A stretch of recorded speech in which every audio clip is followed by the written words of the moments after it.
Hello and welcome back to Leader Insights. Today we have a new episode on Insights on the Go, and our theme of the day is going to be on the impact of bias on decision making.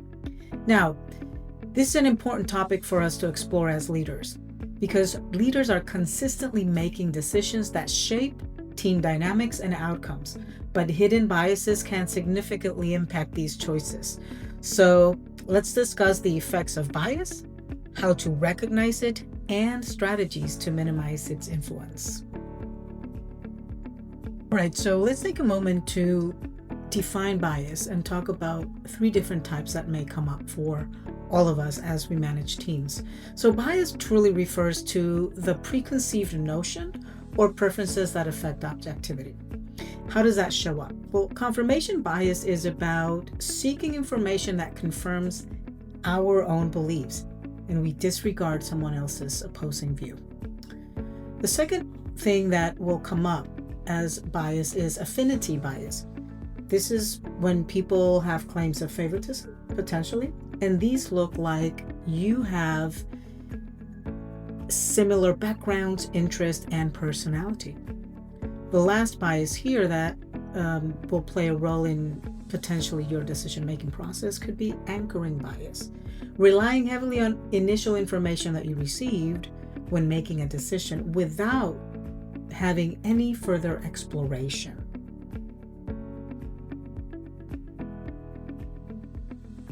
Now let's go over a little bit of the impact biases in decision-making can lead to.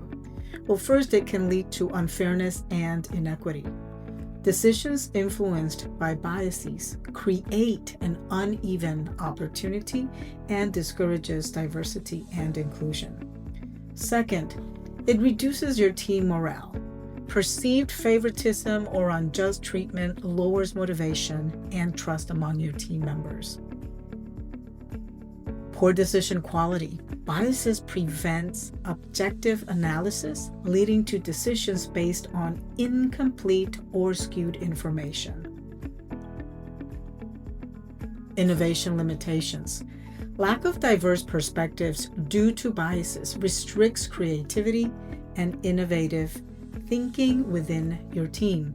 So it's really important that you think about and dig deep to understand what are some of your biases and what are some of those limiting beliefs that you may have that stop you from really creating a culture of diversity and a culture of open dialogue so that everybody can have their voice heard during the process of decision making. So how do we recognize and minimize bias? Well, the first thing is self-awareness. It is really important that you're looking at yourself consistently. So acknowledge your biases by regularly reflecting on your decision and behaviors. So make sure that you're paying attention to yourself and where you find yourself wanting to be right. Sometimes that is a part of a bias that you may have. So if you find yourself believing that everything that you're saying, it's what it is, there might be a bias there, and it'd be important for you to stop, reflect, think about the behavior, think about the decision that you're about to make, and take a moment to pause. Seek diverse perspectives. You shouldn't be the only one sharing information. So think about this. Actively involve your team members with different points of view and experiences. Whether you agree or disagree, it's not about that. It's about allowing other information to come into the space so that you can make a sound decision that takes many perspectives into account.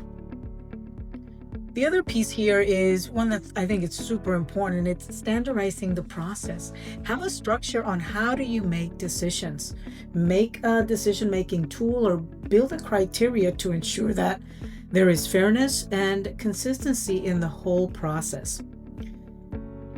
Last but not least is training and education. Invest in bias awareness training for yourself and for your team so that you can continue to build an inclusive culture within your team and in your organization.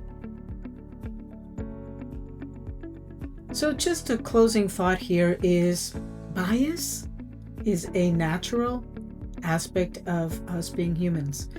So if we allow biases to be a part of our decision-making process, you will be diminishing your team's ability to be successful, but also to feel that they belong in a community that it's all about creativity and innovation.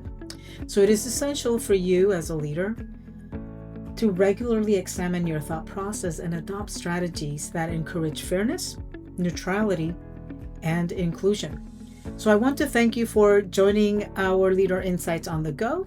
If you found this valuable, please share, like, and subscribe, and give your thoughts and comments. Tell us how your leadership journey is going. We'd like to learn from you as well. Thanks for watching, and see you on the next one.